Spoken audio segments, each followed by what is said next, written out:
إن الحمد لله نحمده ونستعينه ونستغفره ونؤمن به ونتوكل عليه ونعوذ بالله من شرور أنفسنا ومن سيئات أعمالنا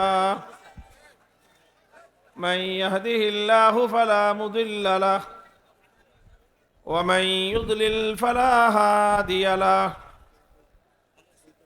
وأشهد أن لا إله إلا الله وحده لا شريك له وأشهد أن سيدنا ومولانا محمدا عبده ورسوله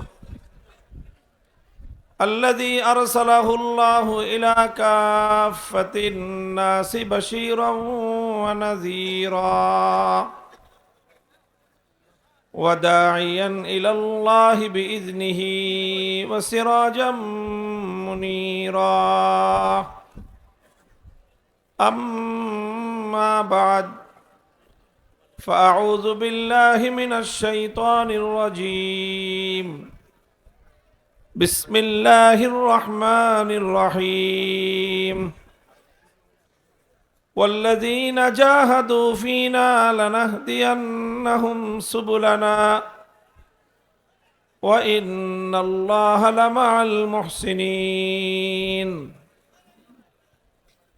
وعن عبد الله بن مسعود رضي الله تعالى عنه أنه قال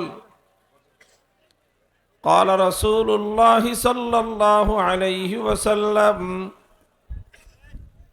لن يشبع المؤمن من خير حتى يكون منتهاه الجنة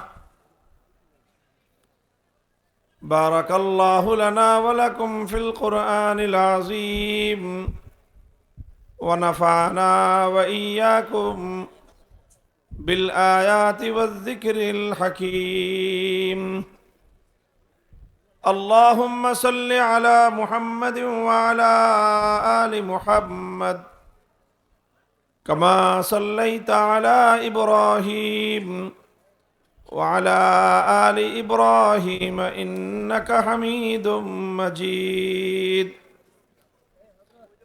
اللهم بارك على محمد وعلى آل محمد كما باركت على إبراهيم وعلى آل إبراهيم إنك حميد مجيد محترم حضرات উলামায়ে কেরাম, সম্মানিত শ্রদ্ধাভাজন আমার বয়োজ্যেষ্ঠ মুরব্বী সাহেবান, সমবেত ইসলাম প্রিয়, কোরআন প্রেমিক, নবী প্রেমিক, তাওহীদি মুসলমান ভাই ও বন্ধুগণ, পর্দার অন্তরালে অবস্থানরত আমার সম্মানিত মা ও বোনেরা, আল্লাহ পাক রব্বুল আলামিন অশেষ শুকরিয়া যে আল্লাহ রব্বুল আলামিন আমাদেরকে আল্লাহর দ্বীনের কথা বলা এবং শোনার জন্য নূরে মদিনা মাদ্রাসার বার্ষিক মাহফিলে সমবেত হওয়ার তৌফিক দান করেছেন। আল্লাহ পাকের বড়ই মেহেরবানি, এই জন্য আল্লাহর দরবারে শুকরগুজারি আদায় করি আলহামদুলিল্লাহ। দীর্ঘ সময় পর্যন্ত আপনারা দেশের বরেণ্য আলেমদের কাছ থেকে গুরুত্বপূর্ণ আলোচনা শুনেছেন। এখন আমি সর্বশেষ আপনাদের সামনে আরও কিছু কথা বলার জন্য উপবিষ্ট হয়েছি। কোরআনে কারীম থেকে সূরাতুল আনকাবুতের একটি আয়াত আমি তেলাওয়াত করেছি। আল্লাহ রসুল সাল্লাল্লাহু আলাইহি ওয়াসাল্লামের একটি গুরুত্বপূর্ণ নীতি নির্ধারণী হাদিস পাঠ করেছি। কোরআনে কারীমের আয়াত এবং আল্লাহর নবীর হাদিসকে সামনে রেখে সংক্ষিপ্ত কিছু কথা আলোকপাত করব। দোয়া চাই আল্লাহ পাক রব্বুল আলামিন আমার দ্বারা যেন উম্মতের ফায়দা এবং উপকার হয় এমন কিছু কথা বলার তৌফিক আমাকে দান করেন। মুহতারাম হাজিরিন, আল্লাহ পাক রব্বুল আলামিনের মেহেরবানি যে তিনি আমাদেরকে ইসলামের মতো একটি ধর্ম, ইসলামের মতো একটা আদর্শ আমাদেরকে দান করেছেন। হযরত মুহাম্মদ সাল্লাল্লাহু আলাইহি ওয়াসাল্লামের মতো এরকম একজন মহান নবী তিনি আমাদের জন্য পাঠিয়েছেন। আল্লাহর নবীর জীবনের যেই সকল মূল নীতি এবং আদর্শ তিনি ফলো করতেন, সারা জীবন যেই সকল নীতির উপর তিনি চলে গিয়েছেন, তার অন্যতম একটা নীতি হলো যে তিনি আল্লাহর দ্বীনের জন্য, ইসলামের জন্যই দুনিয়াতে এসেছিলেন এবং জীবনের শেষ মুহূর্ত পর্যন্ত আল্লাহর দ্বীনকে, ইসলামকে দুনিয়াতে প্রতিষ্ঠিত করার জন্য, প্রচার এবং প্রসার করার জন্য তিনি তার শেষ নিঃশ্বাস ত্যাগ করা পর্যন্ত এ পথে অব্যাহতভাবে প্রচেষ্টা চালিয়ে গেছেন। আমাদের জন্য আল্লাহর নবীর জীবনে রয়েছে সর্বোত্তম আদর্শ। কাজেই আমাদেরও দায়িত্ব এবং কর্তব্য হলো আমাদের নবীর জীবন যেই পথে কেটেছে, আমরা উম্মতি হিসেবে আমরাও আমাদের জীবনকে আমাদের নবীর দেখানো পথেই ইনশাআল্লাহ পরিচালিত করব।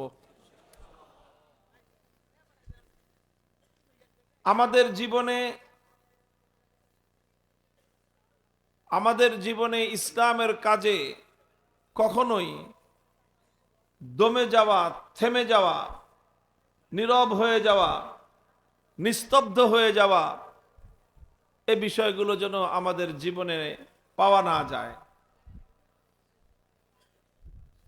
রাসূল আকরাম সাল্লাল্লাহু আলাইহি ওয়াসাল্লাম মুমিনের বৈশিষ্ট্য সম্পর্কে বর্ণনা করেছে যে যারা ঈমানদার হবে তারা কেমন হবে। লা ইয়াশবা'আল মুমিনু মিন খাইরিন হাত্তা ইয়াকুনা মুনতাহাহুল জান্নাহ, যে মুমিন ভালো কাজ করতে করতে, কল্যাণের কাজ করতে করতে, দ্বীনের কাজ করতে করতে কোনোদিন সে তৃপ্ত হবে না। কোনোদিন তার এরকম মনোভাব সৃষ্টি হবে না যে বাস যথেষ্ট হয়েছে, আর দরকার নাই। দ্বীনের ব্যাপারে, ইসলামের ব্যাপারে, আখিরাত কামাই করার ব্যাপারে মুমিন কোনোদিন সে পরিতৃপ্ত হয় না। হাত্তা ইয়াকুনা মুনতাহাহুল জান্নাহ, বরং সে আরো বেশি চাইবে, আরো বেশি চাইবে, চাইতে থাকবে, চাইতে থাকবে, যতক্ষণ পর্যন্ত সে খোদার জান্নাত পর্যন্ত না পৌঁছবে ততক্ষণ পর্যন্ত মুমিন ব্যক্তির চলা কোনোদিন থেমে যাবে না। মুমিনের দুটো টার্গেট, একটা হলো দুনিয়ার টার্গেট, আর একটা হলো পরকালের, মৃত্যুর পরে, মৃত্যুর পরবর্তী জিন্দেগির টার্গেট। দুনিয়ায় ইহকালে মুমিনের টার্গেট হবে হলো যে পৃথিবীর এক প্রান্ত থেকে আরেক প্রান্ত পর্যন্ত, গোটা পৃথিবীতে যতদিন পর্যন্ত আল্লাহর দ্বীন নিরঙ্কুশ ভাবে বিজয়ী না হবে ততদিন পর্যন্ত আমাদের নিস্তার, ততদিন পর্যন্ত আমাদের বিশ্রাম নাই, ততদিন পর্যন্ত আমরা পথ চলতেই থাকবো ইনশাআল্লাহ। এটা হলো মুমিনের সম্মিলিত, আমাদের সকলের দুনিয়াতে ইহকালে আমাদের লক্ষ্য বস্তু, আমাদের টার্গেট হলো এই। কি বলেন? ইনশাআল্লাহ দুনিয়ার একটা একটা ঘরে আমরা আল্লাহর দ্বীনকে বিজয়ী রূপে প্রবেশ করাবো ইনশাআল্লাহ। সারা দুনিয়াতে এমন কোন ঘর, এমন কোন জনপদ, এমন কোন ভূমি, এমন কোন জমিন, এমন কোন এলাকা অবশিষ্ট থাকবে না, প্রত্যেকটা এলাকায় ইসলাম বিজয়ী হিসেবে প্রতিষ্ঠিত হবে ইনশাআল্লাহ। এটাকে অনেকের কাছে অতিরঞ্জিত আবেগ বলে মনে হতে পারে যে সারা দুনিয়া ইসলাম এরকম বিজয়ী হবে, এটা কি সম্ভব? আমি আল্লাহর নামের শপথ করে বলতে পারি এটা শুধু সম্ভব নয়, বরং এটাই হলো এই পৃথিবীর চূড়ান্ত বাস্তবতা। হযরত রাসূল আকরাম সাল্লাল্লাহু আলাইহি ওয়াসাল্লাম ইরশাদ করেছেন, লা ইয়াবকা আলা যাহরিল আরদি বাইতু মাদারিন ওয়ালা ওয়াবার ইল্লা আদখালাহুল্লাহুল ইসলাম ইম্মা বিইজ্জি আজিজিন ওয়া ইম্মা বিযুল্লি যালিল। এই ভূপৃষ্ঠে কোনো একটা ঘর অবশিষ্ট থাকবে না যেই ঘরে আল্লাহর দ্বীন বিজয়ী রূপে প্রবেশ না করবে। চাই সেটা শহর অঞ্চলের আকাশ ছোঁয়া অট্টালিকা হোক, অথবা চাই সেটা কোনো পল্লী অঞ্চলের ভাঙ্গা কুড়ে ঘর হোক, চাই সেটা কোনো বেদুইন পল্লীর বেদুইন এলাকার মরুভূমির তাঁবুর ঘর হোক, অথবা চাই সেটা কোনো বেদে সম্প্রদায়ের নৌকার ছাউনি হোক, প্রত্যেকটা ঘরের মধ্যে ইসলাম প্রবেশ করবে। হয় অনেকে স্বাচ্ছন্দ্যে আনন্দে ইসলামকে গ্রহণ করবে, যারা ইসলামকে পছন্দ করবে না তাদেরকে লাঞ্ছিত করে, পরাজিত করে, অপদস্থ করে প্রতি ইঞ্চি মাটিতে আল্লাহর দ্বীন বিজয়ী হবে ইনশাআল্লাহ। দুনিয়ার 1 ইঞ্চি মাটি অবশিষ্ট থাকবে না, সারা দুনিয়ায় আল্লাহর দ্বীন বিজয়ী হবে ইনশাআল্লাহ। আমার এই কথা, এই বক্তব্য, এটা এতটাই সত্য, এতটাই বাস্তব। কামা আন্না দুনাল গাদি কামা আন্না দুনাল ইয়াউমি আল গাদ, আজ রাত অবসান হওয়ার পরে, আজকের রাত শেষ হওয়ার পরে আগামীকাল ভোরবেলা পূর্ব দিগন্তে সূর্য উঠবে, এই বিষয়ে কারো কোনো সন্দেহ আছে? আগামীকাল সকালবেলা সূর্য উঠবে এটা যেরকম নিশ্চিত, সারা দুনিয়ায় প্রতি ইঞ্চি মাটিতে আল্লাহর দ্বীন বিজয়ী হবে এটা তার চেয়েও বেশি নিশ্চিত। দুনিয়ার 1 ইঞ্চি মাটি অবশিষ্ট থাকবে না, চাই সেটা চায়নার পিকিং এর রাজপথ হোক, সেখানেও কালেমার পতাকা উড়বে।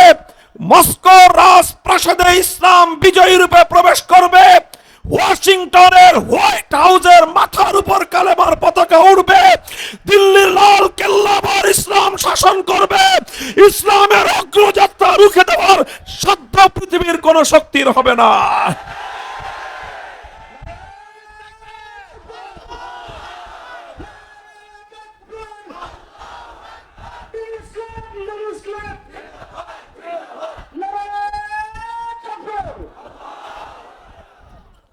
ইনশাআল্লাহ। এত আত্মবিশ্বাসের সাথে আমরা এই কথা কেন বলতেছি? কারণ আমরা বিশ্বাস করি, আমরা মনে করি আমার পায়ের নিচ থেকে মাটি সব সরে যেতে পারে, আমার মাথার উপর আসমান আছে, এটা ভেঙে পড়তে পারে, পৃথিবীর সমস্ত পাহাড়গুলো ধুলোর মতো উঠতে পারে, পৃথিবীর সমস্ত সমুদ্রের পানিগুলো শুকিয়ে যেতে পারে, কিন্তু আমার নবী মুহাম্মদ আরবি সাল্লাল্লাহু আলাইহি ওয়াসাল্লামের 2 ঠোঁটের মধ্য দিয়ে উচ্চারিত কোনো কথা মিথ্যা হতে পারে না। এটা সেই নবীর ভবিষ্যৎবাণী, এটা সেই নবীর ভবিষ্যৎবাণী আস-সাদিকুল মাসদুক, যিনি তার সারা 63 বছরের জিন্দেগিতে কোনোদিন একটা মিথ্যা কথা বলেন নাই, কোনো অবাস্তব কথা বলেন নাই। তিনি যা বলেছেন তা অক্ষরে অক্ষরে বাস্তবায়িত হয়েছে অথবা হবে, তার একটা কথাও অবাস্তবায়িত থাকবে না ইনশাআল্লাহ। সুতরাং পৃথিবীর প্রতিটি প্রান্তে প্রান্তে, পৃথিবীর প্রতিটি কোনায় কোনায়, পৃথিবীর প্রতিটি জনপদে, এই পৃথিবীর প্রতিটি ঘরে ঘরে আল্লাহর দ্বীনের পতাকা উড্ডীন করা, এটাই হলো আমাদের চূড়ান্ত গন্তব্য। এটা হলো আমাদের সামষ্টিক সম্মিলিতভাবে পুরা উম্মতের গন্তব্য। আরেকটা হলো প্রত্যেক ব্যক্তির ইন্ডিভিজুয়াল ব্যক্তিগত গন্তব্য আছে। আরেকটা, হয়তো আমি আমার জীবনে, আপনি আপনার জীবনে সারা দুনিয়াতে ইসলামের বিজয় দেখে নাও যেতে পারেন, কিন্তু আমাদের ব্যক্তিগত গন্তব্য আল্লাহর নবী নির্ধারণ করে দিয়েছেন, হাত্তা ইয়াকুনা মুনতাহাহুল জান্নাহ। আমি আল্লাহর দ্বীনের ঝান্ডা নিয়ে সামনে আগাতে থাকব, আপনি আল্লাহর দ্বীনের ঝান্ডা নিয়ে সামনে অগ্রসর হতে থাকবেন। বাধা আসবে, বাধা টপকে যাওয়ার চেষ্টা করব, প্রতিবন্ধকতা আসবে, প্রতিবন্ধকতাকে আমরা মারিয়ে যাওয়ার চেষ্টা করব। হয়তো আমার বুকের দিকে জালিমের কোনো বুলেট ছুটে আসবে, আমি উন্মুক্ত বক্ষে প্রয়োজনে জালিমের বুলেটকে আমি বরণ করে নেব। হয়তো আমার জীবন আল্লাহর দ্বীনের রাস্তায় শাহাদাতের মাধ্যমে অবসান ঘটবে, আর না হয় বাধার বিন্ধ্যাচল পেরিয়ে দ্বীনের ঝান্ডা নিয়ে আমি সামনে অগ্রসর হব।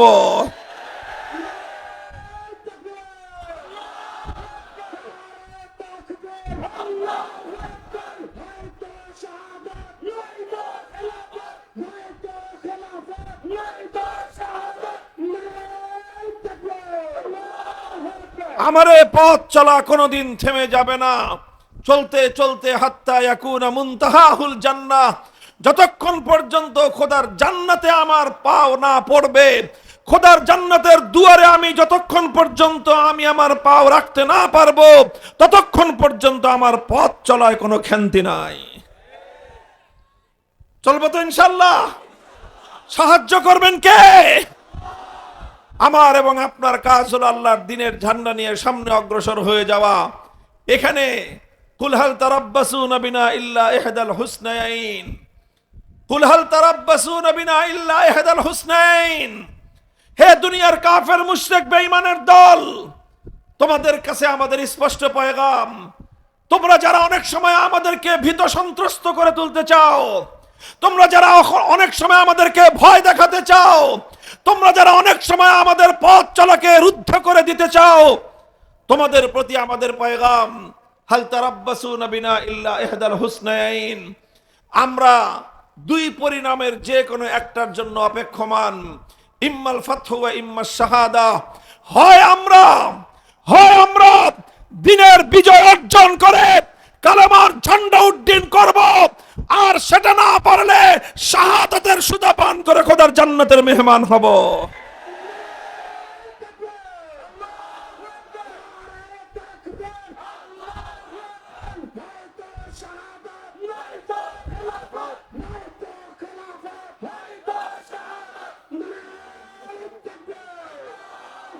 বন্ধুগণ, এটা নবী আকরাম সাল্লাল্লাহু আলাইহি ওয়াসাল্লামের আমাদের প্রতি নির্দেশনা, আমাদের প্রতি তার নির্দেশ। তিনি তার উম্মতকে কথাই বলেছেন, হাত্তা ইয়াকুনা মুনতাহাহুল জান্নাহ। মুমিন দুনিয়াতে বিশ্রাম করতে আসে না, মুমিন দুনিয়াতে বিলাসিতা করতে আসে না, মুমিন দুনিয়াতে আরাম আয়েশ করতে আসে নাই। আরে মুমিন তো দুনিয়াতে এসেছে আল্লাহর দ্বীনের জন্য কাজ করতে। আল্লাহর দ্বীনের জন্য কাজ করা, এটাই হলো মুমিনের জীবনের উদ্দেশ্য। হ্যাঁ, দুনিয়াতে যেহেতু থাকতে হয়, থাকার প্রয়োজনে কিছু টাকা পয়সার দরকার হয়, এই জন্য মুমিন কখনো চাকরি করে। থাকতে হলে খেতে হয়, পান করতে হয়, বাসস্থানের ব্যবস্থা করতে হয়, এই জন্য মুমিন কখনো ব্যবসা করে। থাকতে হয় এই জন্য মুমিন থাকার বাড়ি বানায়, কিন্তু বাড়ি বানানো মুমিনের উদ্দেশ্য নয়, ব্যবসা করা মুমিনের উদ্দেশ্য নয়, চাকরি করা মুমিনের উদ্দেশ্য নয়। মুমিনের উদ্দেশ্য হলো আল্লাহর দ্বীনের ঝান্ডা আল্লাহ পাক তার হাতে দিয়েছেন, এই ঝান্ডা নিয়ে সে চলতে থাকবে যতদিন তার দেহে প্রাণ আছে, যতদিন তার ধমনীতে রক্তের প্রবাহ আছে, যতদিন তার হৃদয় স্পন্দন আছে, ততদিন সে চলতে থাকবে। মরণ চলে আসলে মরতে থাকবে, চলতে থাকবে। যতক্ষণ দেহে প্রাণ আছে তার আগ পর্যন্ত সে থেমে যাবে না। ভাই, এটা আমাদের শুধু কথা নয়, এটা শুধু রাসূল আকরাম সাল্লাল্লাহু আলাইহি ওয়াসাল্লামের নির্দেশনা নয়, এটাই সিরাতুন নবী, এটাই নবী জীবনের আদর্শ। শুধু এমন না যে আল্লাহর নবী উম্মতকে বলেছেন, উম্মতকে অর্ডার দিয়ে নিজে আরামে ঘুমিয়েছেন, ব্যাপারটা এমন নয়। আমাদের নবী তেমন কোন নবী না যে তিনি কর্মীদেরকে মাঠে পাঠিয়ে দিয়ে নিজে আরামে ঘুমাবেন না। আমার নবী প্রতিটা ক্ষেত্রে প্রয়োজনের সময় তিনি নিজে ঝুঁকি নিয়েছেন, তিনি নিজে অগ্রসর হয়েছেন, অন্যদেরকে সাথে নিয়ে তিনি এগিয়ে গিয়েছেন। আল্লাহর নবী যত রকম বাধাই আসুক, যত রকম প্রতিকূলতা আসুক, অথবা যত রকম অনুকূল পরিবেশ হোক, অনুকূল প্রতিকূল কোন পরিবেশেই রাসূল আকরাম সাল্লাল্লাহু আলাইহি ওয়াসাল্লাম সামনে চলা বন্ধ করেন নাই।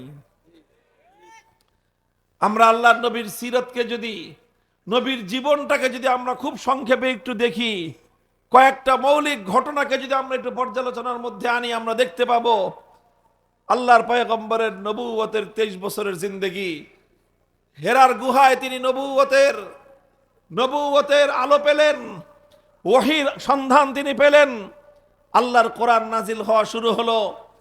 আল্লাহ পাক রব্বুল আলামিন আমাদের নবীকে নবুয়ত দিলেন, রিসালাত দিলেন, হুকুম করলেন এবার যান দুনিয়ার মানুষকে আপনি একত্ববাদ এবং তাওহীদের দাওয়াত দিন। নবী আকরাম সাল্লাল্লাহু আলাইহি ওয়াসাল্লাম তাওহীদের দাওয়াত নিয়ে তিনি তার কওমের কাছে, তার জাতির কাছে গেলেন। গোটা আরব, গোটা মক্কার অধিবাসীদেরকে একত্রিত করে মক্কার মানুষকে তিনি ডেকে বললেন, ইয়া আইয়ুহান নাস কুলু লা ইলাহা ইল্লাল্লাহ তুফলিহু। হে মক্কাবাসী, তোমরা যদি সফলতা চাও, তোমরা যদি মুক্তি চাও, তোমরা যদি নাজাত চাও, এক উপায় বলো লা ইলাহা ইল্লাল্লাহ। যে ব্যক্তি লা ইলাহা ইল্লাল্লাহ বলবে সেই একমাত্র সফলতা অর্জন করতে পারবে। এই যে দাওয়াত দেওয়া শুরু করলেন, প্রথম দিন থেকে আল্লাহর নবীর সামনে বাধা এসে দাঁড়ালো। নবীজি একদিকে মক্কার মানুষকে লা ইলাহা ইল্লাল্লাহ বলার জন্য তিনি ডাক দিলেন, সঙ্গে সঙ্গে আবু লাহাব দাঁড়িয়ে গেল, বলল তাব্বাল্লাকা সাইরাল ইয়াউম আলিহাযা জামাতানা। আবু লাহাব চিৎকার করে উঠল, হে মুহাম্মদ, তুমি ধ্বংস হও। তুমি কি আমাদেরকে এই কথা বলার জন্যই ডেকেছিলে? তুমি আমাদেরকে বাপদাদার ধর্ম ছেড়ে দিতে বলতেছ?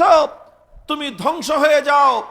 এই কথা বলে প্রথম দিন থেকে আল্লাহর নবীর সঙ্গে শত্রুতা পোষণ করা শুরু হয়েছে। শত্রুতা এসেছে, যত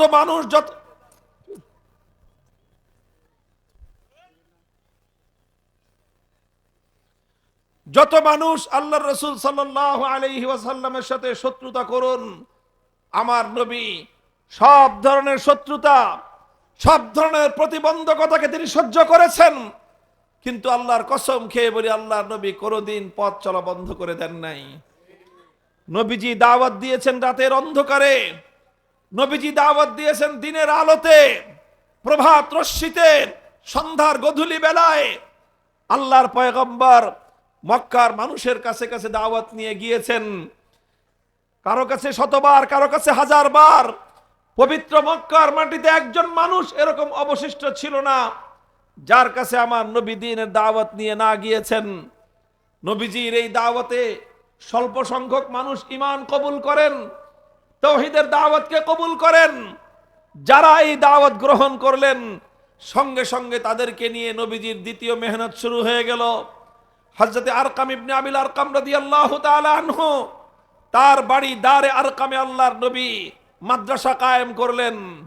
যারা ঈমান কবুল করে তাদেরকে তিনি সেখানে শিক্ষা দান করেন। সেই শিক্ষা দান করাটা এত সহজ ছিল না। মক্কার সকল অন্যায় অত্যাচারীদের, মক্কার সকল জালিম রক্ত পিপাসুদের চোখ ফাঁকি দিয়ে সেখানে নিয়ে এক একজনকে সঙ্গোপনে দ্বীনের শিক্ষা দিতে হতো। কারণ মক্কার কুরাইশরা টের পেলে যে এখানে কেউ নবীর দ্বীন শিক্ষা গ্রহণ করতেছে, এটা টের পেলে তার জীবনে হুমকি নেমে আসতো। রাসূল আকরাম সাল্লাল্লাহু আলাইহি ওয়াসাল্লাম দিনের বেলায় দাওয়াতের কাজ করতেন, রাতের অন্ধকারে সেই দারে আরকামের মধ্যে বসে সাহাবীদেরকে দ্বীনের তালিম দিতেন। এইভাবে দ্বীন তালিম এবং দ্বীনের তাবলীগ একসঙ্গে চলতে থেকেছে। সেখানে মানুষ ইসলাম কবুল করেছে। যাদের ঈমানের ব্যাপারে মক্কার অত্যাচারীরা অবগত হতে পেরেছে, তাদের উপর নেমে এসেছে ভয়াবহ জুলুম এবং নির্যাতনের স্টিম রোলার। হযরতে বেলাল হাবাসী মরুভূমির উত্তপ্ত বালুকার উপর ওনাকে চিৎ করে শোয়ে, বুকের উপর পাথর চাপা দেওয়া হয়েছে। হযরতে খাব্বাব ইবনুল আরাত রাদিয়াল্লাহু তাআলা আনহু, ওনাকে জ্বলন্ত আগুনের উপর শোয়ে দেওয়া হয়েছে। সেই জ্বলন্ত আগুনে চামড়া পুড়ে, গোশত পুড়ে, চর্বি গলে গলে সেই আগুন নিভে গিয়েছে, কিন্তু পাষণ্ডদের অন্তরের মধ্যে এতটুকু দয়ার উদ্রেক হয় নাই। হযরতে ইয়াসির রাদিয়াল্লাহু তাআলা আনহু ইসলাম গ্রহণ করবার অপরাধে ওনার দুটি পা দুই উটের সঙ্গে বেঁধে দিয়েছে। দুই উট দুই দিকে হাঁকায় নিয়ে গেছে। আল্লাহু আকবার। হযরতে ইয়াসির রাদিয়াল্লাহু তাআলা আনহু, তার শরীর দ্বিখণ্ডিত হয়ে তিনি শাহাদাত বরণ করেছেন। ওনার স্ত্রী হযরতে সুমাইয়া রাদিয়াল্লাহু আনহা, আবু জাহাল নিজের হাতে বিষাক্ত ধারালো বল্লমের আঘাতে ওনার তলপেট দিয়ে বিদ্ধ করে ওনাকে শহীদ করে দিয়েছেন। বাপ মা দুজন শহীদ হওয়ার পর হযরতে আম্মার রাদিয়াল্লাহু আনহুকে পায়ের মধ্যে রশি বেঁধে মাথা নিচের দিকে দিয়ে কূপের মধ্যে ঝুলিয়ে রেখেছে ঘন্টার পর ঘন্টা। যত ধরনের জুলুম আর অত্যাচার হতে পারে সব মক্কার মাটিতে একটা একটা করে তারা বাস্তবায়ন করেছে। স্বয়ং আমাদের নবী মুহাম্মদ আরবি সাল্লাল্লাহু আলাইহি ওয়াসাল্লাম কাবা শরীফের সামনে নামাজ পড়তেছিলেন। আবু জাহাল পেছন থেকে এসে গলায় গামছা পেঁচিয়ে আমার নবীকে শ্বাসরুদ্ধ করে হত্যা করার চেষ্টা করেছে। নবীজি সিজদায় লুটিয়ে পড়েছেন। উকবা ইবনে আবি মুআইদ উটের ভুঁড়ি এনে নবীজির মাথার উপর ফেলে দিয়ে যে নবীকে শ্বাসরুদ্ধ করে হত্যার চেষ্টা চালিয়েছে। যত রকম ষড়যন্ত্র, যত রকম নির্যাতন হতে পারে, শিয়াবে আবি তালেবের মধ্যে আল্লাহর নবী এবং তার গোটা পরিবারকে একদিন দুই দিন নয় 3 বছর পর্যন্ত অবরুদ্ধ করে রেখেছে। কোনো খাওয়ার ব্যবস্থা নাই, থাকার ব্যবস্থা নাই। খোলা আসমানের নিচে বাচ্চা বাচ্চাদেরকে নিয়ে 3 বছর অবস্থান করেছেন। গাছের পাতা খেয়ে জীবন ধারণ করেছেন। কিন্তু আল্লাহর নবী তার মিশন বাস্তবায়ন থেকে এক চুল পরিমাণ পিছপা হন নাই। এভাবেই চলতে চলতে 10 বছর পর্যন্ত চললেন। নবীজি দেখলেন যে মক্কার যাদের কপালে হেদায়েত ছিল তারা কবুল করে ফেলেছে, বাকি যেগুলো আছে দেখলেন যে এদের কপালে হেদায়েত নসিব হওয়া অনেক কঠিন। নবীজি মক্কার মানুষ থেকে অনেকটা নিরাশ এবং হতাশ হয়ে গেলেন। কিন্তু আল্লাহর নবী তার মিশন থামালেন না। মক্কার মানুষ কবুল করে না তো কি হয়েছে, নবীজি তায়েফে গেলেন। তায়েফে গিয়ে সকাল থেকে সন্ধ্যা সারা দিন এক একজন মানুষের কাছে গিয়ে গিয়ে দ্বীনের দাওয়াত দিতে আরম্ভ করলেন। 1 মাস পর্যন্ত তায়েফে এই দাওয়াতের মেহনত চালালেন।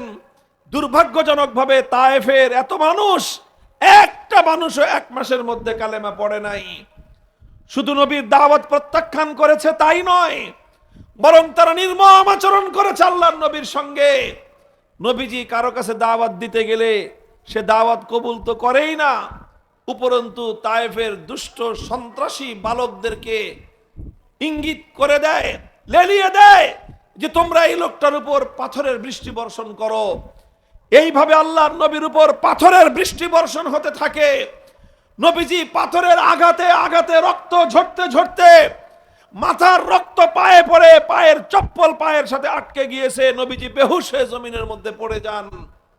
আল্লাহর নবী যখন দুর্বল হয়ে মাটিতে পড়ে যান, তখন কিছু বয়স্ক লোক এসে নবীজির 2 হাত ধরে দাঁড় করায় দেয়, বলে আপনি চলে যান চলে যান। আর বালকদেরকে বলে এই তোরা আর মারিস না, আর মারিস না। এই কথা বলে যখনই আমার নবী 2 কদম সামনে আগান, এই লোকগুলোই আবার ওই দুষ্ট সন্ত্রাসীদেরকে উস্কানি দেয় যে আবার মার আবার মার। তারা আবার পাথরের বৃষ্টি বর্ষণ করে।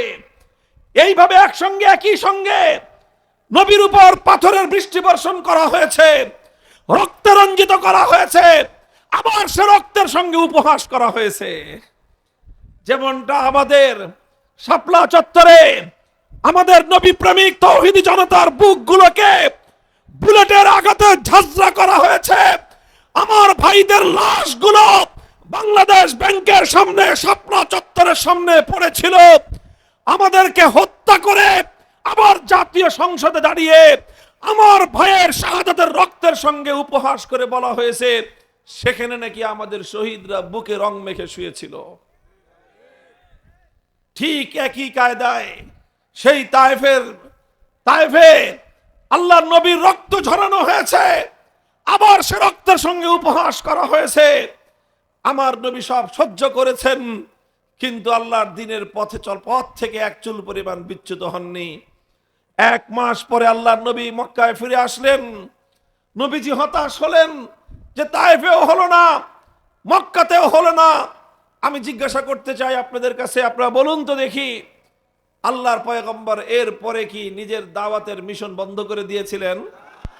নিজের পথ চলার আল্লাহর নবীর তো না, থমকে যায় নাই। এরপরেই আসলো হজের মৌসুম। হজের মৌসুমে বিভিন্ন এলাকা থেকে লোকজন আসে হজ করতে। নবীজি তাদের পিছনে পিছনে ছুটতে আরম্ভ করলেন। মিনার ময়দানে, আকাবার মাঠে নবীজির সঙ্গে 6 জন ব্যক্তির সাক্ষাৎ, যাদের বাড়ি হলো ইয়াসরিব। ইয়াসরিব হলো মদিনার পুরনো নাম। 6 জন ব্যক্তি আল্লাহর নবীর সঙ্গে পরিচয় হলো। নবীজি তাদের কাছে তাওহীদের দাওয়াত পেশ করার সাথে সাথে একসঙ্গে 6 জন মানুষ কালেমা পড়ে ইসলাম কবুল করলেন। মক্কার মানুষ কালেমা কবুল করে না।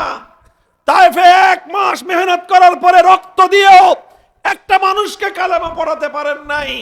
আল্লাহ পাক রব্বুল আলামিন তার বিনিময় এবং বদলা দিলেন কি, যে মেঘ না চাইতেই বৃষ্টি। নবীজি দাওয়াত দেওয়ার সাথে সাথে ইয়াসরিবের 6 জন মানুষ কালেমা পড়ে মুসলমান হয়ে গেল।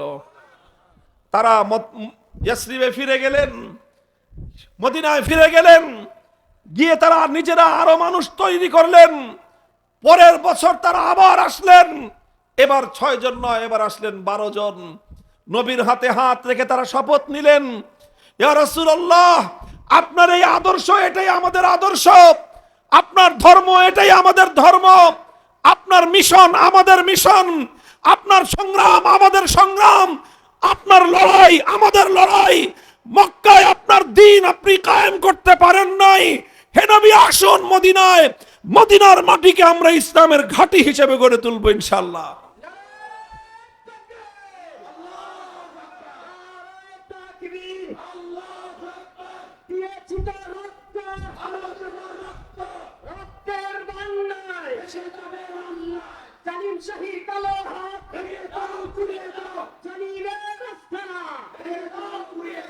মুহতারাম হাজিরিন, দ্বিতীয় বছর 12 জন, এর পরের বছর আসলো 70 জন। মদিনা ইসলামের অনুকূল পরিবেশ কায়েম হয়ে গেল। 70 জন এসে নবীর হাতে হাত রেখে শপথ নিলেন, বায়াত হলো, বায়াতে আকাবায়ে সানিয়া হলো। তারা বললেন, ইয়া রাসূলুল্লাহ, এবার আমরা 1 জন 2 জন নয়, 70 জনের নুরানি কাফেলা পবিত্র মদিনার মাটিতে আল্লাহর দ্বীনকে জিন্দা করার জন্য আমরা প্রস্তুত। কাজী আপনি মদিনায় চলে আসুন, আমরা আপনার সঙ্গে থেকে আপনার সামনে পিছনে ডানে বামে চতুর্দিক থেকে আমরা আপনাকে সহযোগিতা করব। মক্কায় আপনি পারেন নাই, আপনি মদিনায় আসুন, মদিনার মাটি ইসলামের জন্য ইনশাআল্লাহ উর্বর হবে। রাসূল আকরাম সাল্লাল্লাহু আলাইহি ওয়াসাল্লাম 3 মাসের মাথায় রবিউল আউয়ালে হিজরত করলেন। মদিনায় গিয়ে 3 জাতি, মুসলিম, ইহুদি, মুশরিক, পৌত্তলিক, মূর্তি পূজারী, তাদের মধ্যে একটা শান্তি চুক্তি করলেন। কেউ কারো উপরে জুলুম করবে না, কেউ কারো উপরে হামলা চালাবে না, কেউ কারো সাথে গাদ্দারি করবে না। এই রকম শান্তি চুক্তি করলেন। ইতিহাসে যে চুক্তিকে বলা হয় মদিনা সনদ। মদিনা সনদ হলো আল্লাহ রাসূল সাল্লাল্লাহু আলাইহি ওয়াসাল্লাম দেখলেন যে একটা নিরাপদ পরিবেশ পাওয়া গিয়েছে, সেখানে মসজিদ নির্মাণ করলেন, মসজিদে নববী। এই মসজিদে এখন আর কেউ নামাজ পড়লে গলায় গামছা পেঁচায় শ্বাসরোধ করতে হত্যা করতে চায় না। এখানে কেউ আল্লাহর দরবারে সিজদা করলে কেউ মাথায় উটের ভুঁড়ি এনে নিক্ষেপ করে না। এখানে কেউ কালেমা পড়লে তার বুকের উপর পাথর চাপা দেওয়া হয় না। এখানে কেউ কালেমা পড়লে জ্বলন্ত আগুনের উপর শোয়ে তাকে নির্মমভাবে নির্যাতন চালানো হয় না। এখানে কেউ কালেমা পড়লে তাকে দ্বিখণ্ডিত করা হয় না। সোনার মদিনায় আল্লাহর মেহেরবানিতে এমন একটা শান্তিপূর্ণ নিরাপদ পরিবেশ সৃষ্টি হয়ে গেল। আল্লাহর নবী তার জীবন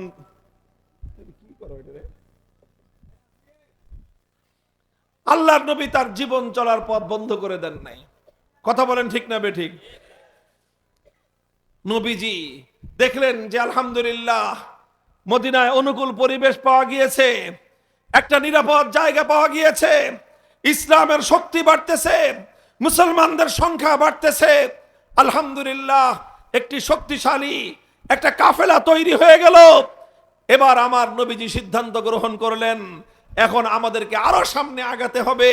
এতটুকু নিয়ে সন্তুষ্ট হলে দুনিয়াতে আল্লাহর দ্বীন বিজয়ী হবে না। এতটুকু নিয়ে ক্ষান্ত হয়ে গেলে আমরা মঞ্জিল পর্যন্ত পৌঁছতে পারবো না, আমরা গন্তব্য পর্যন্ত পৌঁছতে পারবো না।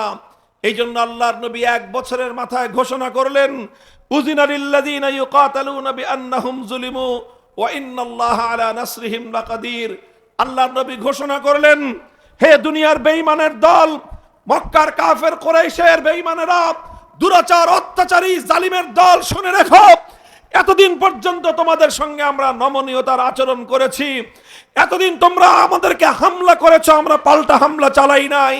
তোমরা আমাদেরকে এক গালে চর মারলে, আমরা আরেক গাল পেতে দিয়ে বলেছি আরেকটা চর মারো, কিন্তু আমার কথা শুনো।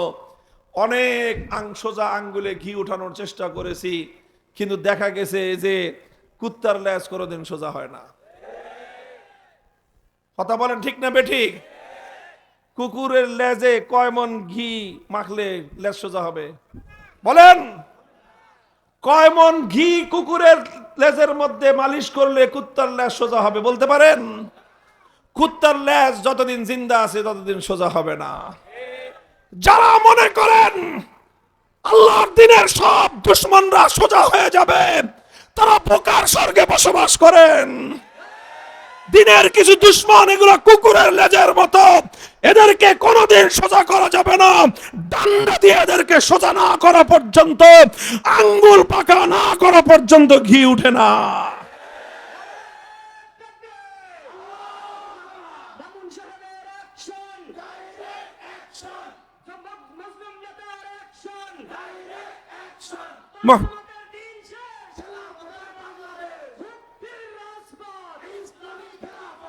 আল্লাহর নবী ঘোষণা করলেন, আল্লাহর পয়গম্বর ঘোষণা করলেন, এখন থেকে ইসলামের নীতি হলো, যারা ইসলামের উপর আঘাত করতে আসবে, যারা আল্লাহর দ্বীনের বাতি, আল্লাহর দ্বীনের প্রদীপ যারা নিভিয়ে দিতে আসবে, যেই কালো হাত কোন নির্যাতিত নিপীড়িত মজলুম মুসলমানকে হামলা করতে আসবে, এখন আর এমনি ছেড়ে দেওয়া হবে না।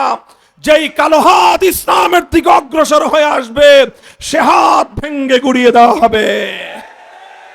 আল্লাহর নবী বদরের রণাঙ্গনে গেলেন, রক্ত দিলেন, 14 জন সাহাবী শাহাদাত বরণ করলেন। ওহদের ময়দানে গেলেন, 70 জন প্রিয় সাহাবীর জীবন গেল। নবীজির প্রাণাধিক প্রিয় চাচা যান হযরতে হামজা ইবনে আব্দুল মুত্তালিব রাদিয়াল্লাহু আনহু শহীদ হলেন। বেঈমানের দল ওনার বক্ষ বিদীর্ণ করে, কলিজা বের করে চিবায়ে চিবায়ে খেলো। আমার নবীর শরীর, নবীজির রক্তক্ষরণ হলো হৃদয় থেকে। আমার নবী নিজে মাথা ভাঙলেন, দান শহীদ করলেন। সর্বশরীর থেকে রক্ত ঝরতে ঝরতে আমার নবী বেহুশ হয়ে জমিনে পড়ে গেলেন। কিন্তু আমার নবী ওই অবস্থাতেও সাহাবায়ে কেরামকে ডেকে ডেকে বললেন, ইলাইয়া ইবাদাল্লাহ, ইলাইয়া ইবাদাল্লাহ, হে আল্লাহর বান্দারা, আমাদের জীবন যেতে পারে, আমরা শহীদ হতে পারি, যতদিন এই জমিনে একজন ইমানদার থাকবে ততদিন আল্লাহর দ্বীনের ঝান্ডা ভুলুণ্ঠিত হতে পারে না।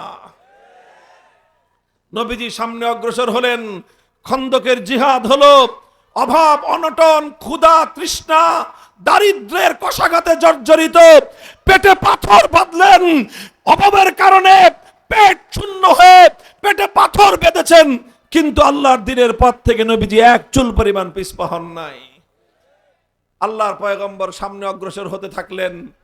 ইত্যবসরে মদিনায় ইহুদি সম্প্রদায় একটার পর একটা গাদ্দারি করলো। বনু কাইনুকা গাদ্দারি করলো, বনু নজির গাদ্দারি করলো। নবীজি এক একটা গাদ্দারকে দৃষ্টান্তমূলক শাস্তি দিলেন। প্রথম 2 সম্প্রদায় বিশ্বাসঘাতকতার অপরাধে তাদেরকে মদিনা থেকে বহিষ্কার করলেন। সর্বশেষ সবচেয়ে বড় গাদ্দারিটা করেছিল বনু কুরাইজা। এই গাদ্দারির পরে আল্লাহর নবী তাদেরকে দৃষ্টান্তমূলক শাস্তি দিলেন। আল্লাহর নবীর সিরাত পড়লে দেখা যায় নবীজি সব অপরাধ ক্ষমা করতেন, গাদ্দারির অপরাধ কোনোদিন ক্ষমা করতেন না। খবরদার মুসলমান, যারা না বুঝে ভুল করে তওবা করলে তার অপরাধের ক্ষমা আছে, কিন্তু যারা জাতির সঙ্গে গাদ্দারি করবে, বিশ্বাসঘাতকতা করবে, সেই গাদ্দারি আর বিশ্বাসঘাতকতার কোনো ক্ষমা নাই। আমার নবী একদিনে 800 দুরাচার, বিশ্বাসঘাতক, গাদ্দার ইহুদির মৃত্যুদণ্ড কার্যকর করেছিলেন। কয়শ? 800 গাদ্দারকে একদিনে মৃত্যুদণ্ড দিয়ে তাদেরকে দৃষ্টান্তমূলক শাস্তি প্রদান করে নবীজি সতর্ক করেছেন, খবরদার ইসলামের সঙ্গে যেন কেউ গাদ্দারি করার দুঃসাহস না দেখায়। মুহতারাম হাজিরিন, একটা পর্যায়ে আসলো সোনার মদিনায় সব মানুষ কালেমা পড়ে নিল। আর কোনো বেঈমান নাই, ইহুদি নাই, মুশরিক নাই, কোনো মূর্তি পূজারী নাই। সোনার মদিনা শান্তির শহরে পরিণত হলো। সোনার মদিনায় আল্লাহর দ্বীনের দুর্ভেদ্য ঘাটিতে পরিণত হলো।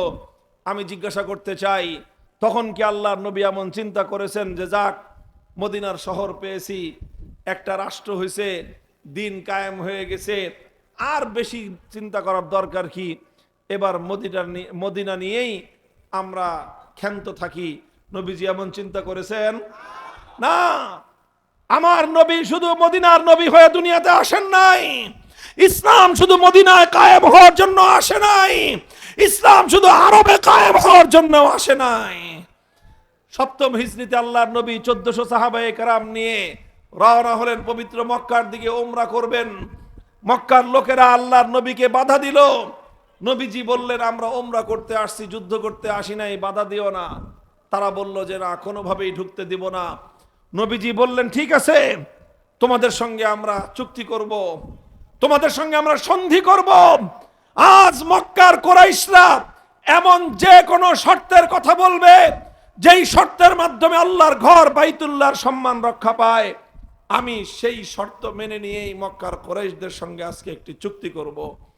শেষ পর্যন্ত সেই হুদাইবিয়ার সন্ধি স্বাক্ষরিত হলো। হুদাইবিয়ার সন্ধি ছিল নবী আকরাম সাল্লাল্লাহু আলাইহি ওয়াসাল্লামের রাজনৈতিক দূরদর্শিতার প্রমাণ।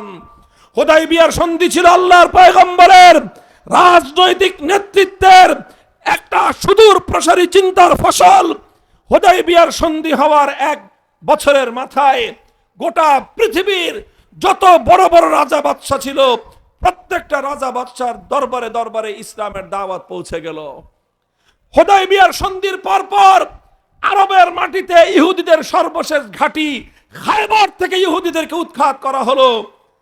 হুদাইবিয়ার সন্ধির 1 বছরের মাথায় আল্লাহর নবী মক্কার কুরাইশরা বিশ্বাসঘাতকতা করার ফলে 1 বছরের মাথায় আল্লাহর নবী অভিযান পরিচালনা করে মক্কা বিজয় করলেন। মক্কা মদিনা পুরা 2 শহর, পবিত্র 2 শহর ইসলামের কালেমার পতাকার তলে চলে আসলো। আপনারা বলেন দেখি, 8ম হিজরির পরে আল্লাহর নবী যখন মক্কা এবং মদিনা 2 শহরে ইসলামকে বিজয়ী করেছিলেন, ইসলাম কায়েম হয়ে গেল, এরপরে কি আল্লাহর নবী ক্ষান্ত হয়ে গিয়েছিলেন? আমার নবী সামনে অগ্রসর হলেন। নবীজি যতদিন জীবদ্দশায় ছিলেন, 1 মুহূর্তের জন্য আমার নবী ক্ষান্ত হন নাই। আমার নবী 10ম হিজরি সনে ইন্তেকাল করেন। ইন্তেকালের সময়ে 12.5 লক্ষ বর্গ মাইল, কতটুকু এলাকা বলেন? 12.5 লক্ষ, বলেন 12.5 লক্ষ বর্গ মাইল। এটা কত বড় এলাকা হয় জানেন? আমাদের বাংলাদেশটা কত বড় জানেন? 55,000 বর্গ মাইল। অনলি কত? এবার এটারে 24 দিয়ে গুণন দেন। 50কে যদি আপনি 25 দিয়ে গুণ দেন তাহলে হবে 12.5। কথা ঠিক? 50,000কে যদি আপনি 25 দিয়ে গুণ দেন 12.5 লক্ষ বর্গ মাইল। অর্থাৎ এই বাংলাদেশটার সমান 25টা দেশ জোড়া দিলে যতটুকু এরিয়া হয়, এই বিশাল এরিয়ায় একমাত্র আল্লাহর দ্বীন কায়েম হলো, কোরআনের শাসন বাস্তবায়িত হলো, ইসলামী খেলাফত কায়েম করে আমার নবী মদিনার রওজায়ে আতহারে ঘুমাতে গিয়েছেন। 12.5 লক্ষ বর্গ মাইলে আল্লাহর দ্বীন জিন্দা হয়েছে। মুহতারাম হাজিরিন, আমি আপনাদেরকে এরপরে আখেরি প্রশ্নটা করতে চাই। আমার নবী 12.5 লক্ষ বর্গ মাইল জুড়ে ইসলামী হুকুমত কায়েম করলেন, ইসলামী খেলাফত প্রতিষ্ঠা করলেন। 12.5 লক্ষ বর্গ মাইল জুড়ে এক আল্লাহর বিধান বাস্তবায়িত হলো।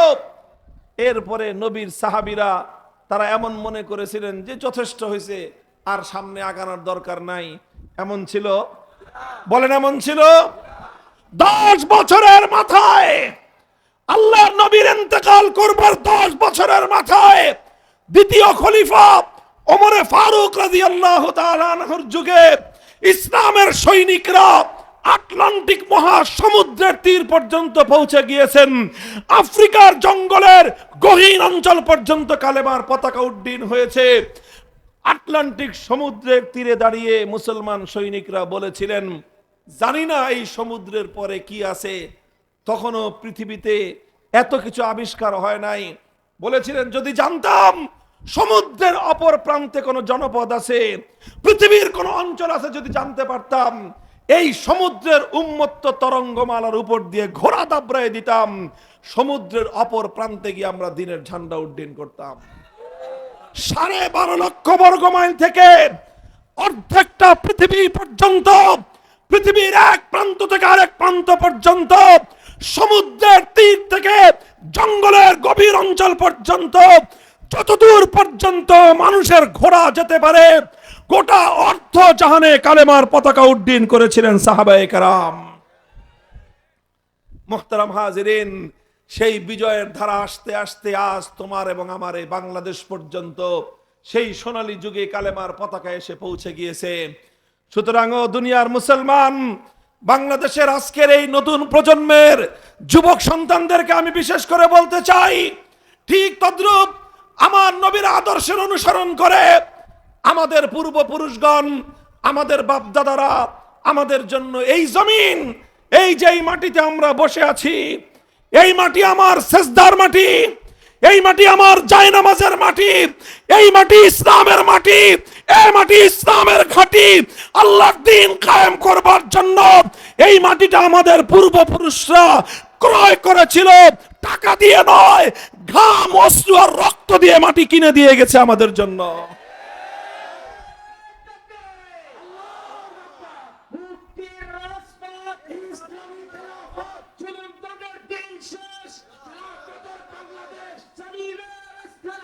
আমি আপনাদেরকে শুধু বলতে চাই, আখেরি পয়গাম, হে বাংলার মুসলমান, তোমরা তোমাদের বাপদাদার সঙ্গে গাদ্দারি করো না। হে বাংলার যুবক প্রজন্ম, তোমাদের পূর্বপুরুষদের ত্যাগ আর কোরবানি মাটি হয়ে যেতে দিও না।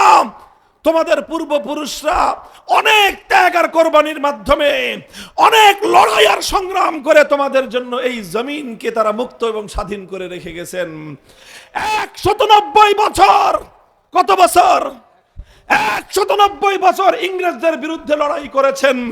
1905 সালে কলকাতার দাদাবাবুদের খবরদারিকে খতম করে পূর্ব বাংলা নামক এই মাটিকে তারা কলকাতার আধিপত্যবাদ থেকে মুক্ত করেছেন। রবীন্দ্রনাথ ঠাকুর সহ উগ্র হিন্দুত্ববাদী সাম্প্রদায়িক গোষ্ঠী সহিংস আন্দোলনের মাধ্যমে আবার এই বাংলার মুসলমানদেরকে তারা তাদের করতলগত করার চেষ্টা চালিয়েছিল। এই জন্য আমাদের বাপদাদারা 1947 সালে দিল্লিকে লাল কার্ড দেখিয়ে বাংলার মাটিকে দিল্লির আধিপত্য এবং গোলামি থেকে মুক্ত করেছিলেন। তারা বলেছিলেন মুসলমানদের ভূমিতে ইসলাম কায়েম হবে, মুসলমানদের জমিনে ইসলাম ছাড়া অন্য কিছু চলতে পারে না। 47 সালে মুসলমানদের জন্য আলাদা ভূমি হলো। দুর্ভাগ্যজনকভাবে পশ্চিম পাকিস্তানিরা গাদ্দারি করলো। 24 বছর পর্যন্ত যে মাটি ইসলামের জন্য মুক্ত হয়েছিল, যেই দেশটা ইসলামের জন্য স্বাধীন হয়েছিল, 24 বছর পর্যন্ত পশ্চিম পাকিস্তানের খান পাঠানের গোষ্ঠী ওরা সেই আল্লাহর দ্বীন এবং কোরআনের শাসন বাস্তবায়ন করে নাই। যার কারণে 1971 সালে পশ্চিম পাকিস্তানিদেরকে ঝাঁটাপেটা করে এই দেশ থেকে বিতাড়িত করা হয়েছে। দুর্ভাগ্য আমাদের পিছু ছাড়ে নাই। 71-এর মুক্তিযুদ্ধের পর মনে করেছিল এই দেশটা জুলুম এবং বৈষম্য মুক্ত হবে। যিনি মুক্তিযুদ্ধে নেতৃত্ব দিলেন তিনি মুক্তিযুদ্ধের সময় পশ্চিম পাকিস্তানে থাকলেন বন্দী। মুক্তি পাওয়ার পর গেলেন লন্ডন। দেশের মানুষ আশা করেছিল লন্ডন থেকে তাদের নেতা তাদের দেশে আসবে, নতুন স্বাধীন সদ্য স্বাধীন দেশ। কিন্তু তাদের নেতা জাতিকে হতাশ করে তার প্লেন দেশের স্বাধীন মাটিতে নয়, বরং দেশের স্বাধীন মাটিতে আসার আগে নয়াদিল্লিতে ল্যান্ড করলো।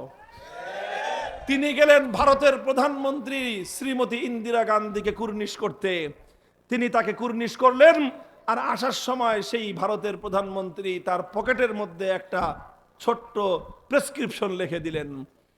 তিনি সেই প্রেসক্রিপশন নিয়ে এসে 72 সালে একটা সংবিধান রচনা করলেন। সেই সংবিধানের মাধ্যমে আমাদের পূর্বপুরুষদের 100-200 বছরের ত্যাগ এবং কোরবানিকে জলাঞ্জলি দিয়ে স্বাধীন এই মাটিকে ভারত মাতার চরণতলে বলি দিয়ে দিলেন। তিনি সেখানে লিখলেন এই দেশটা চলবে ধর্মনিরপেক্ষতার ভিত্তিতে, অথচ বাংলার মানুষ ধর্মনিরপেক্ষতার জন্য ইংরেজদের বিরুদ্ধে লড়াই করে নাই। বাংলার মানুষ 47 সালে ধর্মনিরপেক্ষতার জন্য দেশটাকে দিল্লির গোলামীর জিঞ্জির ছিন্ন করে আজাদ করে নাই। বাংলার মানুষ 71-এর মুক্তিযুদ্ধ ধর্মনিরপেক্ষতার জন্য করেন নাই। কিন্তু 72 সালে সেই ইসলাম বিরোধী কুফরি মতবাদ ধর্মনিরপেক্ষতা বাংলার মানুষের কাঁধে চাপিয়ে দেওয়া হলো। এরপরের 24 বছরের ইতিহাস বাংলার মানুষের সঙ্গে গাদ্দারির ইতিহাস। এরপরে 54 বছর ধরে এই ধর্মনিরপেক্ষ মতবাদের ভিত্তিতেই বাংলার মানুষের অধিকারকে দাবায় রাখবার চেষ্টা করা হয়েছে। ইসলাম প্রতিষ্ঠার আন্দোলন এবং সংগ্রামকে দাবায় রাখার চেষ্টা করা হয়েছে। যারাই যখন ইসলাম প্রতিষ্ঠা করতে চেয়েছে, যারা ইসলামের কথা বলতে চেয়েছে, বলে তুই জঙ্গিবাদী। ইসলামের কথা বললেই বলে তুই মৌলবাদী। ইসলাম কায়েমের কথা বললেই বলে তুই রাজাকার। ইসলাম কায়েমের কথা বললেই বলে তোরা রাজাকারের নাতিপুতি। এই বলতে বলতে বলতে বলতে বাংলাদেশের 4 কোটি ছাত্র জনতা, স্কুল, কলেজ, আলিয়া মাদ্রাসা, পাবলিক ইউনিভার্সিটি, প্রাইভেট ইউনিভার্সিটি, কওমি মাদ্রাসা, সব ছাত্ররা বলল যে আমরা দিল্লির আধিপত্য চাই না, আমরা ঢাকার নেতৃত্ব চাই।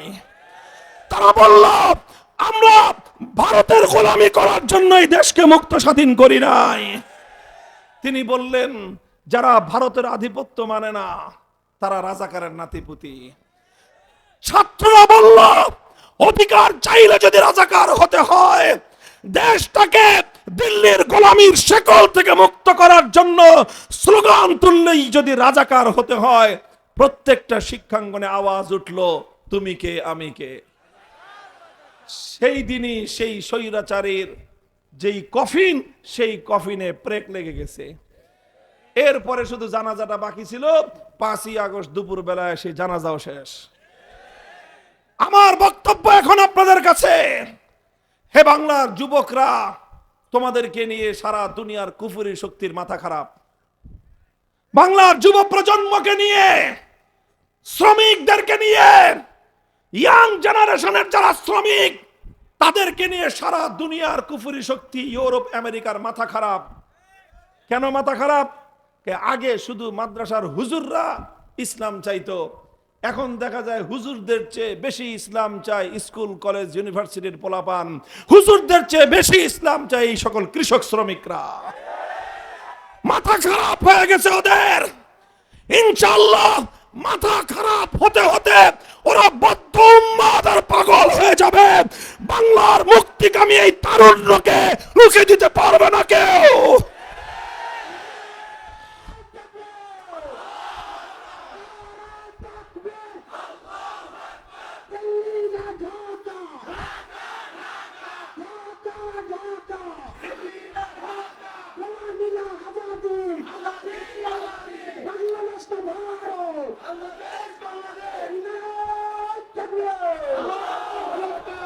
হে আমার জাতি, হে গার্মেন্টসের শ্রমিক ভাইয়েরা, হে আমার বাংলার তরুণ জনতা, মনে রেখো তোমাদেরকে বাংলাদেশ এবং বাংলাদেশের অধিকার বুঝে নিতে হবে। শুধু রাজনৈতিক নেতারা বুঝবে সেই দিন শেষ। প্রতিটি মানুষকে যার যার হিস্সা বুঝে নিতে হবে। তোমাদেরকে নিয়ে কেউ যেন রাজনীতি করতে না পারে, তোমাদেরকে নিয়ে কেউ যেন স্বার্থ উদ্ধার ধান্দাবাজির রাজনীতি করতে না পারে। তোমরা সোচ্চার এবং সজাগ হয়ে ওঠো। আমরা পরিষ্কার ভাষায় বলতে চাই, এই বাংলাদেশের অতীতের ইতিহাস এটা আমার বাবার একার ইতিহাস নয়। আমার বাবার যে ইতিহাস তোমার বাবারও সেই ইতিহাস, আমার দাদার যে ইতিহাস তোমার দাদারও সেই ইতিহাস। পড়ো, 190 বছর পর্যন্ত ইংরেজদের বিরুদ্ধে লড়াই করেছিল আমার আর তোমার দাদারা। ইংরেজদের গোলামীর জিঞ্জির ছিন্ন করার পরে কলকাতার দাদা বাবুরা আমাদের উপর আধিপত্য করতে চেয়েছিল। আমাদের পূর্বপুরুষরা বলেছে না, আমরা মুসলিম জাতি, আমরা ইসলাম নিয়ে বাঁচতে চাই। আমরা তোমাদের গোলামি করতে প্রস্তুত না। আমরা দিল্লির গোলামি করব না। আমরা ইসলাম মুসলিম জাতিসত্তার পরিচয় নিয়ে বাঁচতে চাই। বারবার আমরা বিজয় অর্জন করেছি। ষড়যন্ত্রের মধ্য দিয়ে বাংলার মুসলমানদের সেই বিজয়কে কেড়ে নেওয়ার চেষ্টা করা হয়েছে। সর্বশেষ এসেছে 2024-এর এই বিপ্লব। এই বিপ্লবে জুলাই সনদ প্রণীত হয়েছে। এই জুলাই সনদের মধ্যে 47-এর দেশ বিভক্তির কথা বলা হয়েছে। আমি সহজে আপনাদেরকে একটা কথা বুঝাই। ভাগ বাটোয়ারা বুঝেন, জমিন যে ভাগ হয়, বাবা মারা গেলে বাবার জমি সন্তানদের মধ্যে ভাগ হয় কিনা? মনে করেন আমাদের দাদার আমলে গোটা ভারত, এই বর্ষ বাংলাদেশ, পাকিস্তান, ভারত সব এক দেশ ছিল, ওটা দাদার দেশ। দাদা মারা যাওয়ার পর তারপরে ভাগ হলো। কি হলো? ভাগ হলো দুই ভাগ। এক ভাগ হলো তারা যারা তাদের দেশটাকে আল্লাহর কোরআনের বিধান অনুযায়ী পরিচালনা করতে চায়, তারা পাইল এক ভাগ। আরেক ভাগ পাইল তারা যারা তাদের দেশটাকে ধর্মনিরপেক্ষ আদর্শের উপর চালাতে চায়। পরিষ্কার কথা, যারা ধর্মনিরপেক্ষতার উপর দেশ চালাতে চায় তারা বড় অংশটা পাইছে, মাখনটা পাইছে, ক্রিমগুলো সব ওরা খাইছে। খা, মাখন খা, ক্রিম খা, দিল্লি খা, হায়দ্রাবাদ খা, সব তোরা খা। বিশাল ভারত ধর্মনিরপেক্ষতাবাদীরা নিছে। আমাদের মুসলমানদেরকে ছাটমাট দিছে, খালি এইখান দিয়ে বাংলাদেশ একটু, ওখান দিয়ে একটু পাকিস্তান। ঠিক আছে, যা তোরা বেশি খা। আমাদের অল্প একটু ভূখণ্ড দেওয়া হয়েছে বাটোয়ারার সময়, 47-এর ভাগ বাটোয়ারার সময়, দেশ বিভাগের সময় আমরা অল্প একটু এলাকা পাইলাম। সেই এলাকায় নিয়ে আমরা এখন বসবাস করতেছি। এরপরে বাপের আমল গেল, পাকিস্তানের আমল। 71 সালে ওইটার মরণ হয়ে গেল। এবার আমাদের ভাই ভাইদের এই বাংলাদেশের হিস্সা।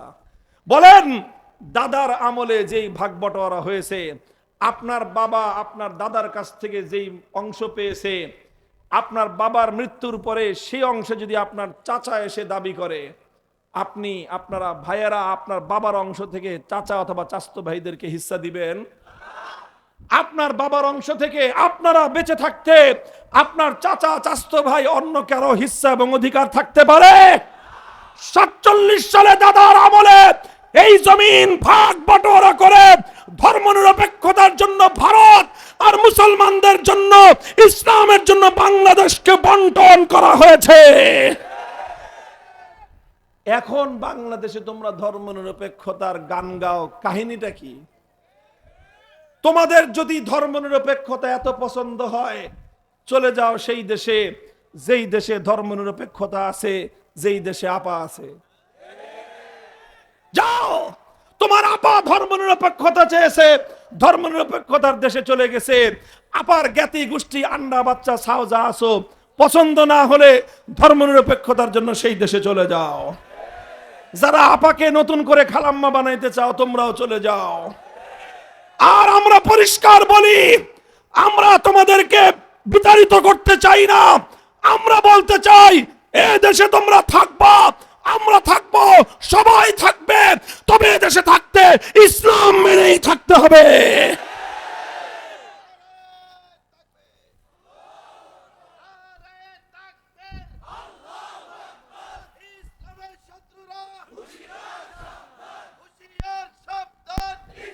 জুলাই বিপ্লবে হাজারের উপরে বাংলার তামাল যুবকেরা রক্ত দিয়েছে। এই বিপ্লব করেছে দেশটাকে সেই দাদা বাবুদের আধিপত্যবাদ থেকে মুক্ত রাখার জন্য। কাজেই এই রক্তের সঙ্গে গাদ্দারি করা চলবে না। একটা সনদ প্রণীত হয়েছে, জুলাই সনদ। অনেকে মনে করে জুলাই সনদের কাম কি? ভাই, জুলাই সনদের খুব বেশি কাম না হলেও একটা কাম হয়েছে। জুলাই সনদে বলা হয়েছে 1947 সালের দেশটা যেইভাবে ভাগ হয়েছিল, সেই ভাগের ভিত্তিতে আগামীর বাংলাদেশ গড়ে উঠবে। জুলাই সনদে বলা হয়েছে 2013 সালে শাপলা চত্বরে নবী প্রেমিক তাওহীদি জনতাকে নির্বিচারে জালিম স্বৈরাচারী শক্তি পাখির মতো গুলি করে হত্যা করা হয়েছে। সেই নবী প্রেমিকদের বীরত্বকথা ইতিহাস জুলাই সনদের মধ্যে বর্ণনা করা হয়েছে। এই জন্য আমরা বলি, জুলাই সনদ 47-এর ইতিহাস, জুলাই সনদ 2013 সালের হেফাজতে ইসলামের নবী প্রেমিকদের ত্যাগ এবং কোরবানির ইতিহাস। কাজেই আগামী ফেব্রুয়ারিতে একটা নির্বাচন হবে। এটা শুধুমাত্র সংসদ নির্বাচন না, বরং সংসদ নির্বাচনের বাইরে আরেকটা নির্বাচন হবে, সেটার নাম হলো গণভোট। কি নাম? গণভোটে জানতে চাওয়া হবে তুমি জুলাই বিপ্লবের পক্ষে না বিপক্ষে। আমি আপনাদের কাছে, দেশপ্রেমিক তাওহীদি জনতার কাছে জানতে চাই, আপনারা জুলাই বিপ্লবের পক্ষে কারা হাত তুলে দেখান।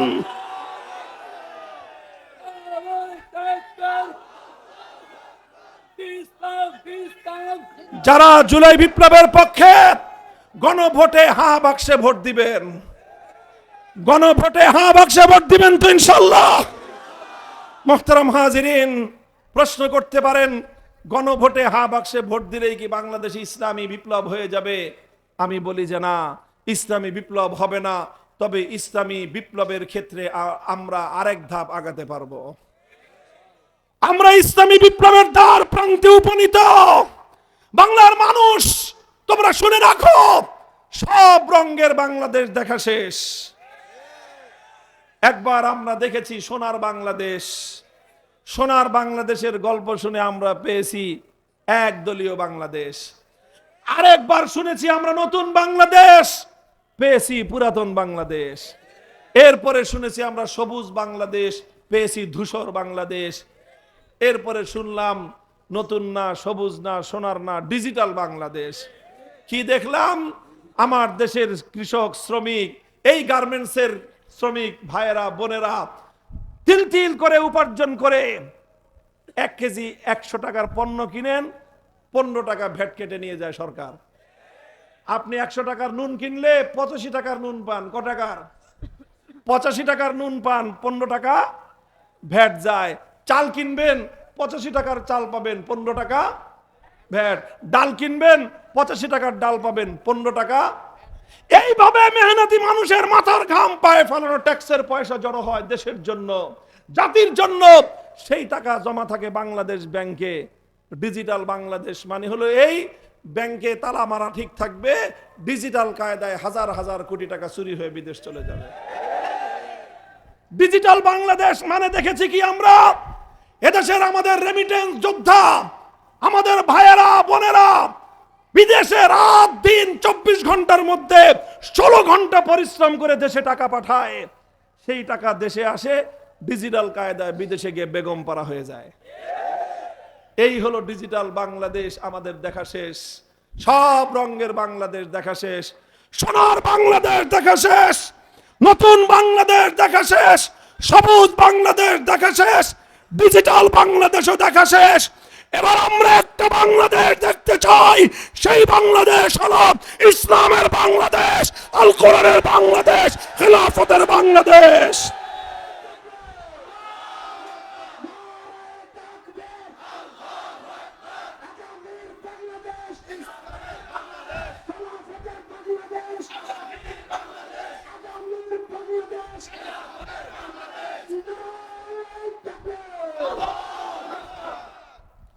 মুহতারাম হাজিরিন, বিশ্বাস রাখেন ইনশাআল্লাহ প্রমাণ হয়ে গিয়েছে বিপ্লবের জন্য বড় রাজনৈতিক নেতার দরকার পড়ে না।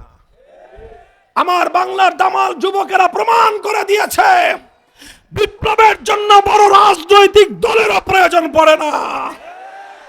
এই যুব প্রজন্ম যখন তৈরি হয়, আল্লাহর নবীর সঙ্গে যখন মক্কা মদিনার যুবকরা জড়ো হয়েছিল, 12.5 লক্ষ বর্গ মাইলে কালেমার পতাকা উড়েছে।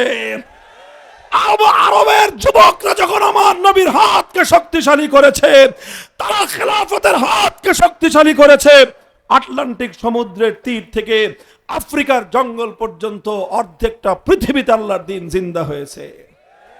সুতরাং হে বাংলার তরুণ জনতা, আমরা স্বপ্ন দেখছি ইনশাআল্লাহ আগামীর বাংলাদেশ হবে আমাদের স্বপ্নের ইসলামের বাংলাদেশ। আমরা এতদিন শুধু আল্লাহর কোরআন পড়েছি, কোরআন শুধু শিখেছি, কোরআনের শুধু ব্যক্তিগত জীবনের আদর্শ আমরা অনুসরণ করেছি। ইনশাআল্লাহ আমরা এমন একটা সমাজ গড়তে চাই যেই সমাজে আল্লাহর কোরআন যেভাবে পড়া হবে সেইভাবে রাষ্ট্রের সর্বোচ্চ আসন থেকে রাষ্ট্রের বিচারালয়, বিচার বিভাগ, প্রশাসন বিভাগ, শিক্ষা বিভাগ, সব বিভাগে আল্লাহর কোরআনের বিধান বাস্তবায়িত হবে। অনেকে আবার ভয় ধরায় দেয় সংখ্যালঘুদেরকে যে ইসলাম আসলে হিন্দুরা থাকতে পারবে না। এটা সবচেয়ে বড় ধান্দাবাজি এবং ধোঁকাবাজির কথা। হিন্দু ভাই, বৌদ্ধ, খ্রিস্টান প্রত্যেকটা সংখ্যালঘু ভাইদেরকে আমরা দায়িত্ব নিয়ে চ্যালেঞ্জ করে বলতে পারি ইনশাআল্লাহ, মনে রাখেন আপনারা, ইসলাম নতুন দেশ, বাংলা ইসলাম পৃথিবীতে নতুন আসে নাই। 1000-এর বেশি বছর, কত 1000 বছরের চেয়ে বেশি সময় অর্ধেকটা পৃথিবী শাসন করেছে ইসলাম। ইসলামের এই শাসন আমলে কোন অমুসলিম কোনদিন অধিকার হারা হয় নাই। আপনাদেরকে নিয়ে, সংখ্যালঘুদেরকে নিয়ে অন্যরা ধান্দাবাজির রাজনীতি করে, রাতের অন্ধকারে কাল্লাগিনি হয়ে ছবল মারে, দিনের বেলায় ওঝা হয়ে ঝাড়তে আসে। রাত্রে যেই বেটা আগুন দিছে দিনের বেলাও আয়সা কান্দে। এই ভাওতাবাজি হয়েছে এতদিন পর্যন্ত হিন্দুদেরকে নিয়ে। এখন আর নাটকের নায়িকাও নাই, এখন আর হিন্দুদের মন্দিরে আগুনও নাই। এখনো যদি আপনারা না বুঝেন তাহলে কবে বুঝবেন আর বলেন? 5ই আগস্টের পর এদেশের আলেম ওলামা, মাদ্রাসার ছাত্ররা রাতের ঘুম কামাই দিয়ে বাংলাদেশের এক একটা হিন্দুদের মন্দির, এক একটা প্যাগোডা, এক একটা গির্জা পাহারা দিয়েছে। কারণ তখন দেশের আইন শৃঙ্খলা বাহিনী অকার্যকর ছিল। ওই সুযোগে কেউ যেন সংখ্যালঘুদের আমানত খেয়ানত করতে না পারে।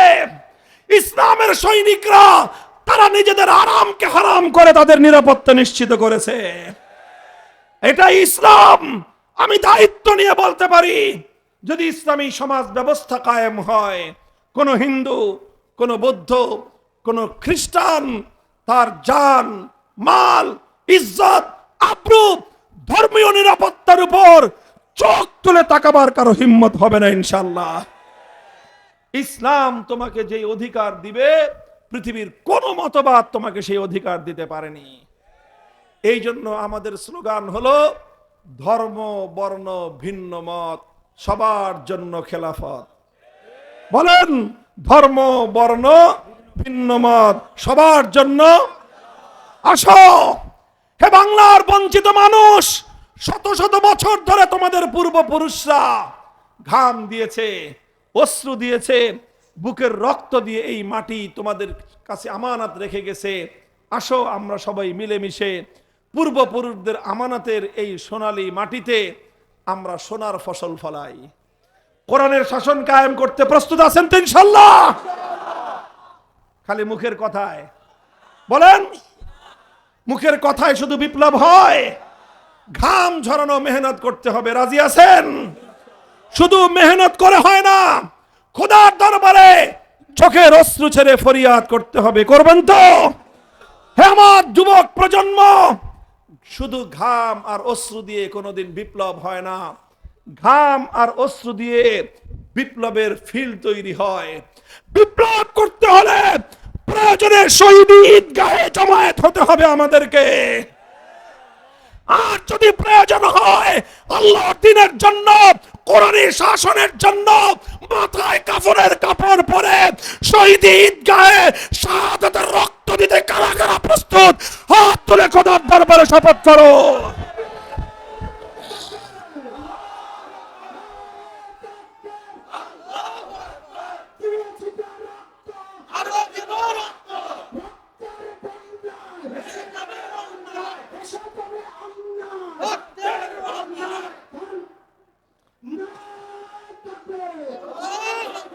ভাই, এগুলা কি শুধু কথার কথা? শুধু শুনলাম, মজা লাগলো, চিল্লাইলাম, স্লোগান দিলাম, এরপর বাড়িতে যা ঘুম দিলাম, ভুলে গেলাম, এমন কথা না। এগুলো শপথ। বলেন শপথ, অঙ্গীকার। কার সাথে? হাত তুলে বলেন কার সাথে? হে আল্লাহ, তুমি তোমার বান্দাদের এই অঙ্গীকার তোমার জন্য, তোমার দ্বীনের জন্য কবুল করো। শপথ রক্ষা করার তৌফিক দান করো। সুবহানাল্লাহি ওয়া বিহামদিহি, সুবহানাল্লাহিল আযীম। সুবহানাল্লাহি ওয়া বিহামদিহি সুবহানাকাল্লাহুম্মা বিহামদিক আশহাদু আল্লা ইলাহা ইল্লা আনতা আস্তাগফিরুকা ওয়া আতুবু ইলাইক ইয়া হাইয়্যু ইয়া কাইয়্যুম বিরহমাতিকা নাস্তাগীথ আসলিহ লানা শা'নানা কুল্লাহ ওয়া লা তাকিলনা ইলা আনফুসিনা তারফাতা আইন আল্লাহুম্মা ইন্না নাসআলুকা ফি'লাল খায়রাত ওয়া তারকাল মুনকারাত ওয়া হুব্বাল মাসাকিন ওয়া আন তাগফির লানা ওয়া তারহামানা আজমাইন। ইলাহুল আলামিন জামিয়া আরাবিয়া নূরে মদিনা মাদ্রাসাকে আপনি কবুল ফরমান, তালিম তারবিয়াত তামির মালিয়াত সব দিক থেকে উন্নতি দান করুন। আয় আল্লাহ, মাদ্রাসা প্রথম দিন থেকে আজ পর্যন্ত যারা সহযোগিতা করেছেন তাদেরকে আপনি সাহায্য করুন। আয় আল্লাহ, আপনি তাদের সাহায্যকারী হয়ে যান। ইলাহুল আলামিন এই এলাকার উপর খাস রহমত নাজিল করুন। আয় আল্লাহ, বিপুল পরিমাণ মেহনতি মানুষ, আয় আল্লাহ, যুব প্রজন্মের বিপুল উপস্থিতি আজকের এই মাহফিলে। আয় আল্লাহ, এই যুব প্রজন্মকে আয় আল্লাহ তাদেরকে আপনি দ্বীনের জন্য কবুল ফরমান, দ্বীনের সৈনিক হিসেবে কবুল করুন। আয় আল্লাহ, আমাদের এই প্রাণ প্রিয়